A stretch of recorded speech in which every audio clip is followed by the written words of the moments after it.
Hah? Israel ya? Hah? I think Israël itu bang, Israël, bukan Irak. Il y a quelques jours, on a suivi une patrouille de la force intérimaire des Nations Unies au Liban Sud, notamment pour savoir comment ses membres opéraient aujourd'hui alors que l'armée israélienne est toujours dans la zone et que l'armée libanaise de son côté tente d'avancer et de reprendre contrôle de ces villages conformément à l'accord de cessez-le-feu signé. On s'est rendu sur cette base et on a suivi leur patrouille tout au long de cette route jusqu'à la ligne bleue où les Israéliens sont toujours présents. a lot has changed about this situation. Our patrol used to just 4 or 5 times a day, but today 6 or 7 times a day.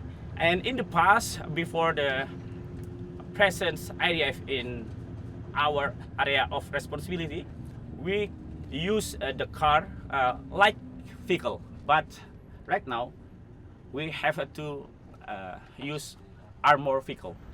Sur place, les signes de la présence des Israéliens sont bien visibles.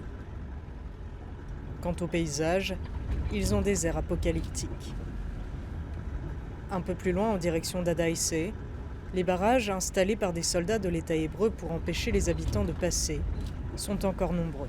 They would like back to their homes, but they have obstacle because there is IDF in.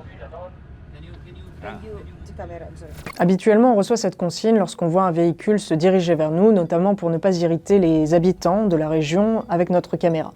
Et en l'occurrence, cette fois-ci, c'était un pick-up noir complètement lambda qui se dirigeait vers nous, sauf qu'à l'intérieur, ce n'étaient pas des civils, mais des Israéliens en tenue de combat. On s'est donc croisés très lentement sur cette route, et voici la suite. Israel bang, Israel, Israel.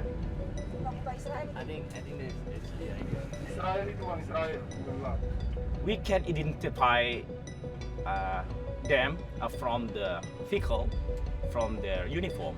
My role right now is just